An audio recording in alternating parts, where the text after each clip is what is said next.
Thank you for joining us today for Conversations with AARP in the Virgin Islands. I'm Troy Deshabir Schuster, your host and State Director for AARP in this territory. In this episode, we're going to focus on a collaboration that exemplifies community engagement and support for Virgin Islanders in combating food insecurity. We will be focusing on the 25th annual Bordeaux Farmers Agricultural and Cultural Fair scheduled for January 13th and 14th, 2024.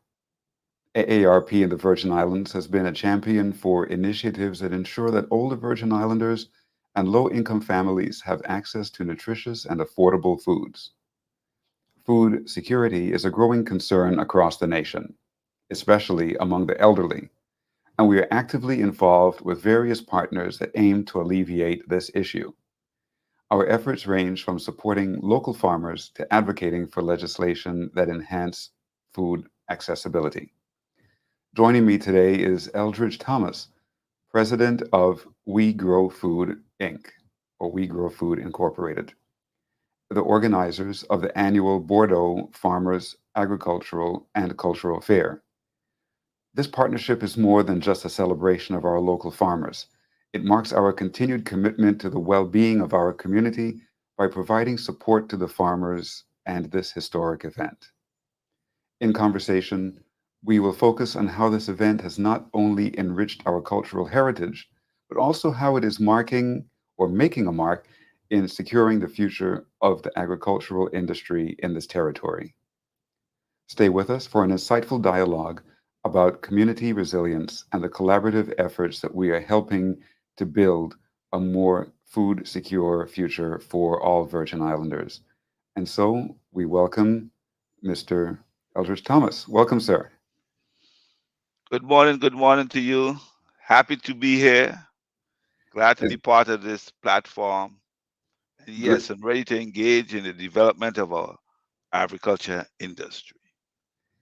great to have you back on the show with us. You were with us on the show about a year ago as we were Yes. heading toward the Bordeaux Fair, and here we are a year later and looking toward another great fair. So before we start talking about the fair, tell us a little bit about We Grow Food Incorporated. First of all, what caused this organization to come into existence?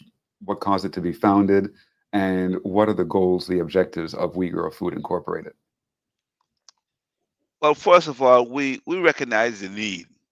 We recognize the fact that every community need to at least produce as much as the food that they eat for themselves. You know, we the statistics gonna let you know that we produce less than 3% of our food. So we see that as it was a economic opportunity as well as a cultural opportunity for us to do a little, to grow more food, to do a little more for ourselves. Great potential, the fact that we have 365 days of summer, we have the perfect weather, we have issues like everybody else. Our biggest issue is the water infrastructure. But overall, we as a community, a small community, and it was influenced by the Rastafari faith on supporting yourself, doing as much as you can for yourself, especially eating and eating as natural as you can. So that's how it formulates. A lot of our group members are Rasta, and we live in the border area. And here we have over 200 acres just sitting there. So we take the opportunity and start farming. We start farming. Everybody had their own little plots till eventually came to a time where we see the need to unite and to incorporate. And we did that and we came up with We Grow Food Inc. The seed of We Grow Food Inc. was planted like now close to 40 years ago. So that's Excellent. basically our beginning. And I understand that Governor Cyril King had some hand to play in it in his early days. What was his role, or how did he influence Well, the yes, farmers out there in Bordeaux?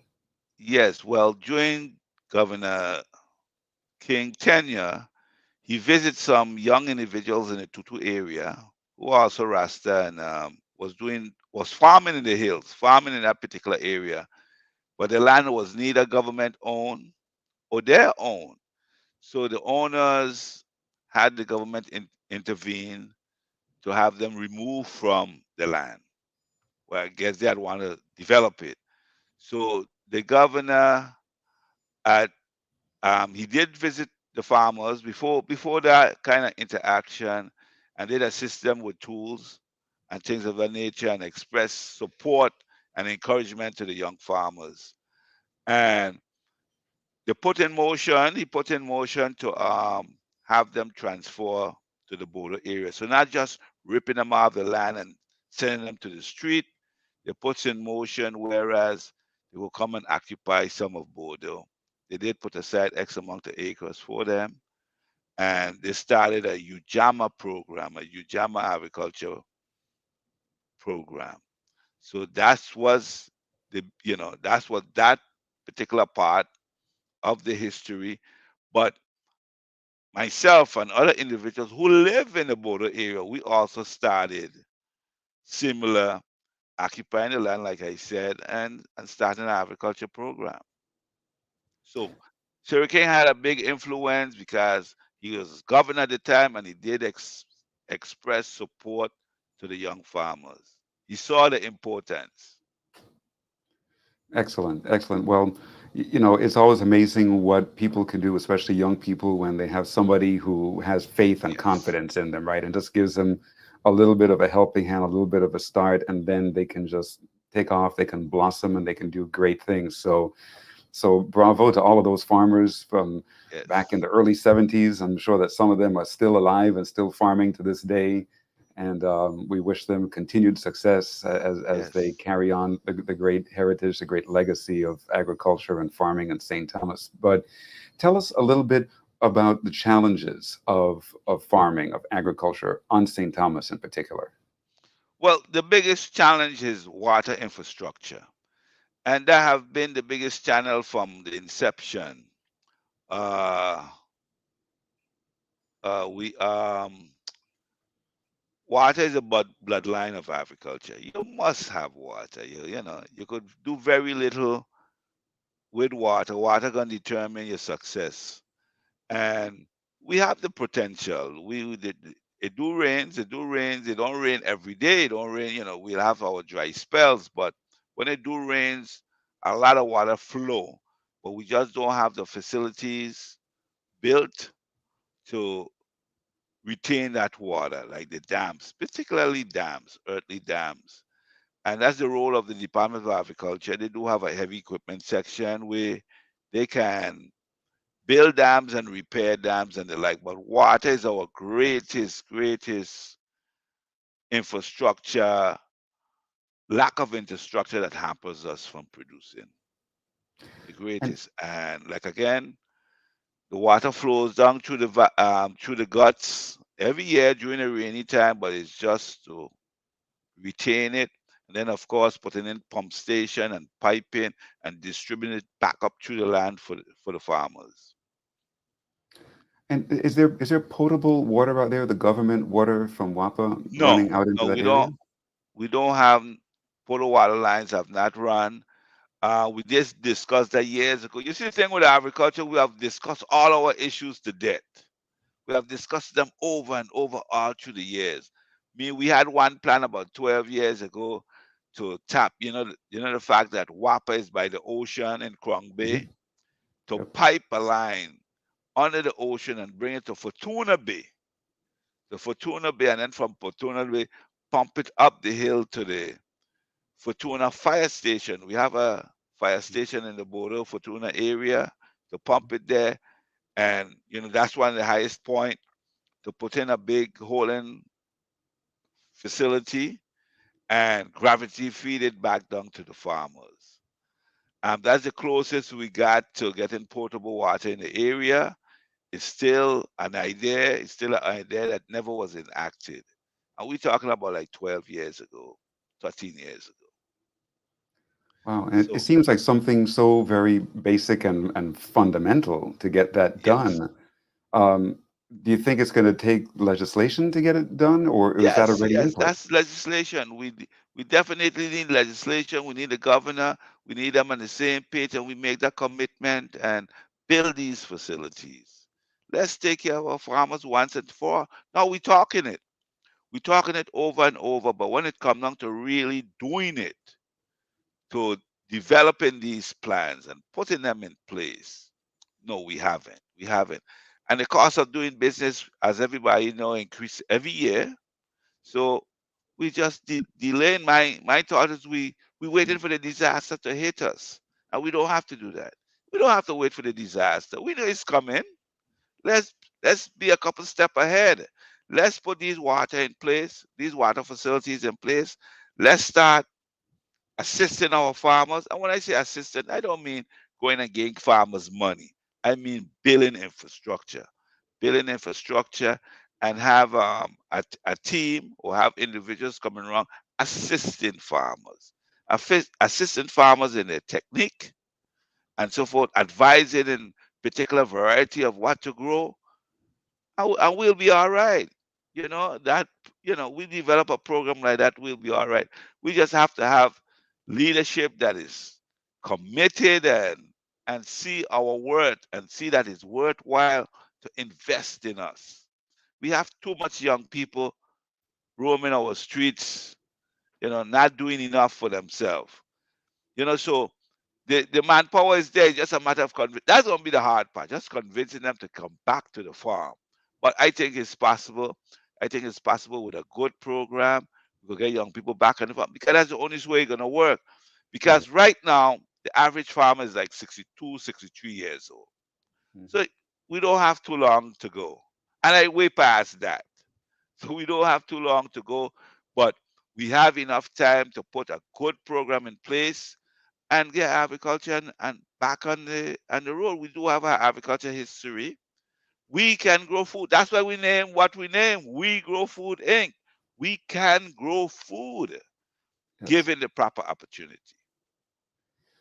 And as you know, AARP at its heart is an advocacy organization. We're a lobbying organization. That's what we do all across the nation, from Capitol Hill to every state and municipality, including the territories that we serve. And as I'm listening to you, I'm thinking that maybe this is something that AARP needs to fight for and advocate for, to get water out into that area. I mean, not only is it important for the farmers who are doing really great and important farming in that area, but there are many people who live in the Fortuna and Bordeaux area, and they don't have any access to public water. I find that almost shocking that seemingly one third of the island doesn't have any access to potable water. And all of that was part of the rationale and why we should do it. Like I said, we discussed this 12, 13 years ago. And the folks from WAPA at the time said, yes, it will be feasible because when you hook up resident, it'll make it a feasible venture. Of So course. we have no excuse, but we just left it right there. We never put it into action. We could have had that in place maybe 10 years ago, eight, Yeah. 10 years ago, and we would have been doing well. Well, See, it so needs to be done. again, we are our worst enemy. We step on our foot over and over instead of moving. We need leadership who gonna act in the right way, in a positive way, and get things done. We have to take politics out of these things. We can't just give somebody a job because they're a friend. We have to give someone a job who could do the job, who interested in the job, who wants to see growth and development, especially among our young people. So we're not only going to be providing food, fresh quality food, we're going to be taking care of our young people. Young people are in danger. We all know that. All of this crime. No, no.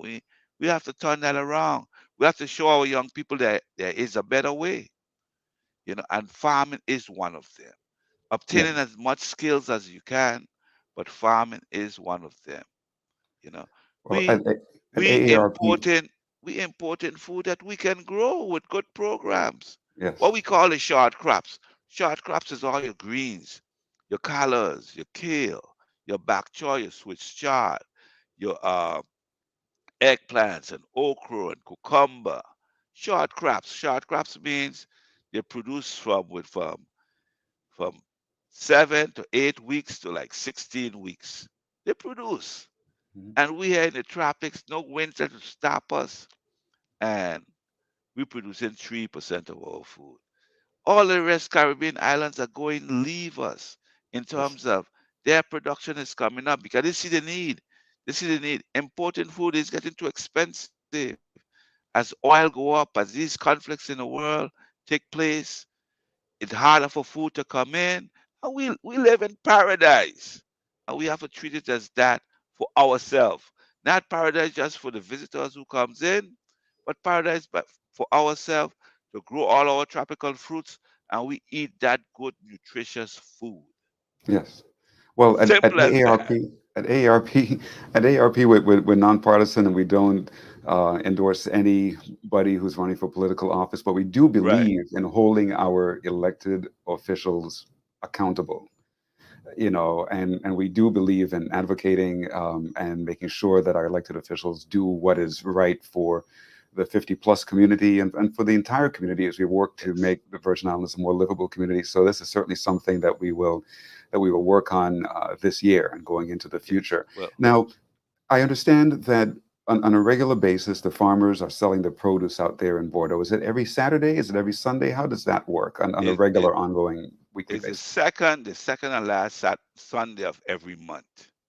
That's what we Okay. at now. The second and last Sunday. We're doing that for the last 5, 7 years. We have a little market. The farmers bring up their goods. We have DJ entertainment. It's a good mixture. We have vegan food at the site. So we have a good time. So it's not just a market. You come and buy goods, but it's a nice social areas. You can come and interact with friends or get to know your farmers, have agriculture discussion and the likes. And certain Sundays we'll do various things. Like this year, we plan to step up and we're gonna do a graph your own workshops. We're gonna be doing that on the Sundays. So we're gonna be asking residents to bring in your mango trees, your avocado tree. We're gonna assist you in graphing it and then you take it back, things like that.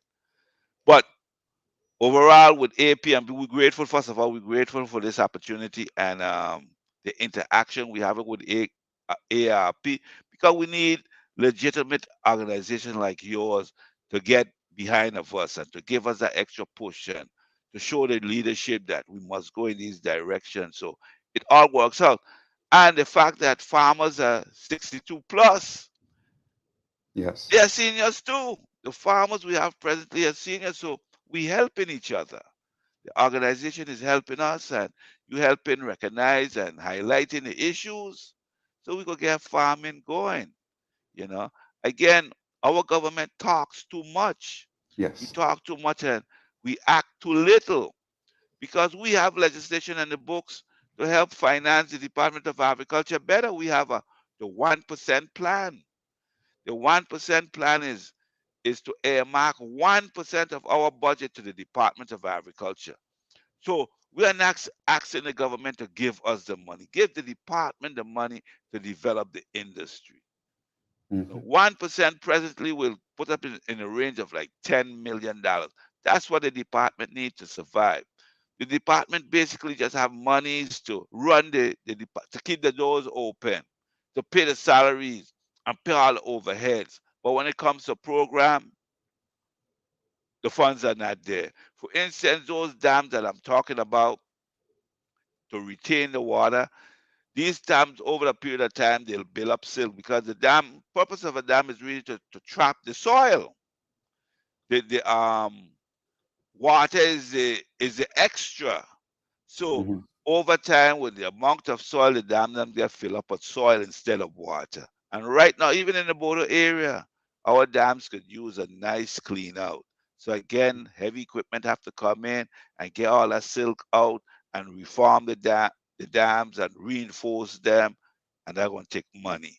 That's what the purpose of the 1% was all about, was to help develop the infrastructure as well as putting in programs to develop our orchards, our fruit orchards, our tropical fruit orchards.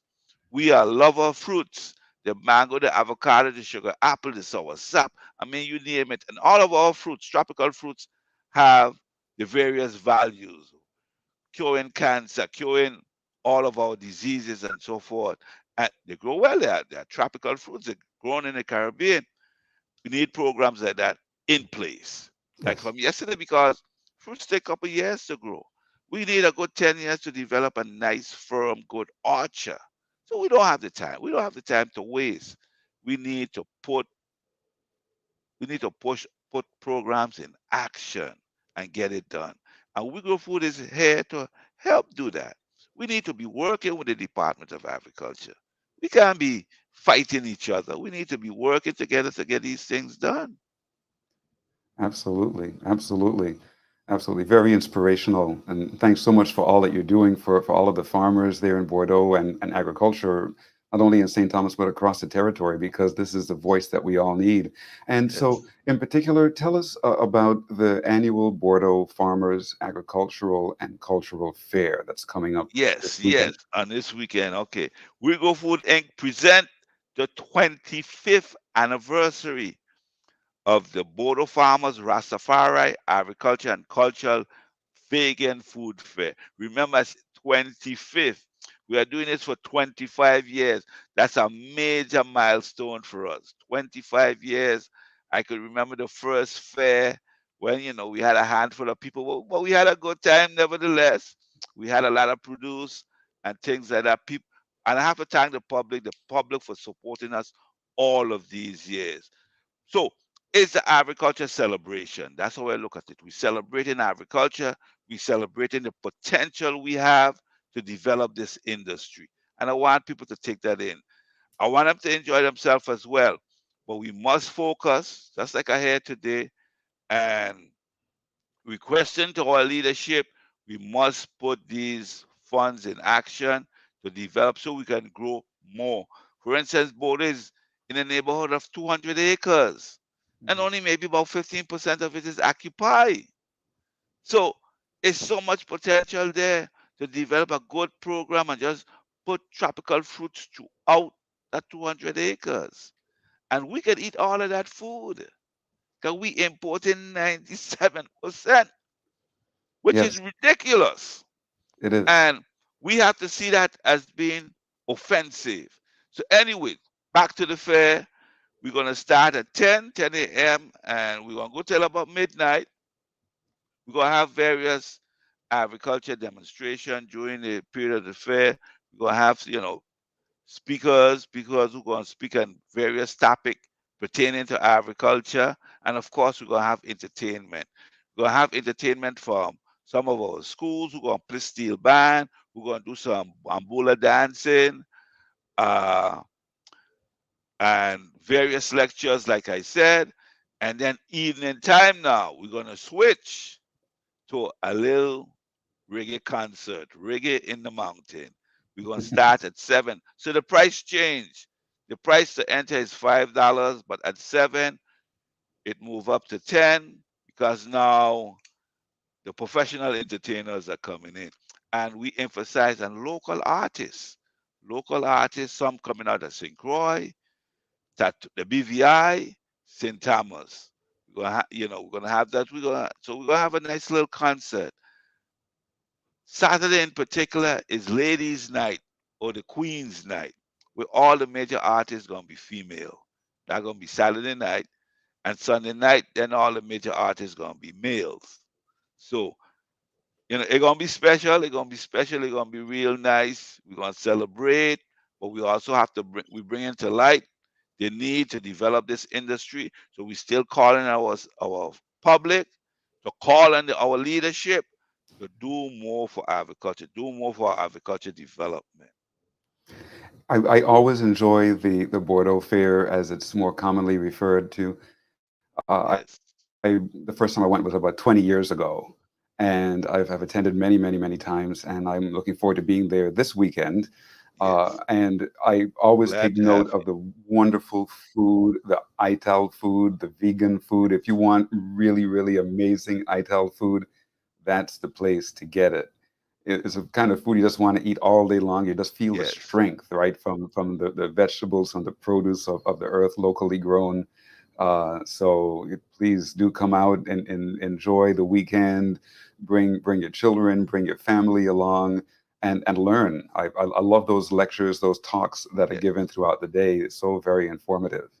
Yes, we have a unique fair. It's really unique, and I'm glad we have it, and I'm glad it's unique like that. Cause the only vegan fair in the island. We like certain kind of food, but in our particular fair, we asking you to go vegan for 2 days. Only 2 days. You go vegan. So everything we do gonna be vegan. Our fair, we don't deal with no alcohol. So we're just trying to keep on at that level. So this year in particular, one of the special features is the fact that We Grow Food ain't gonna recognize all farmers in the border area.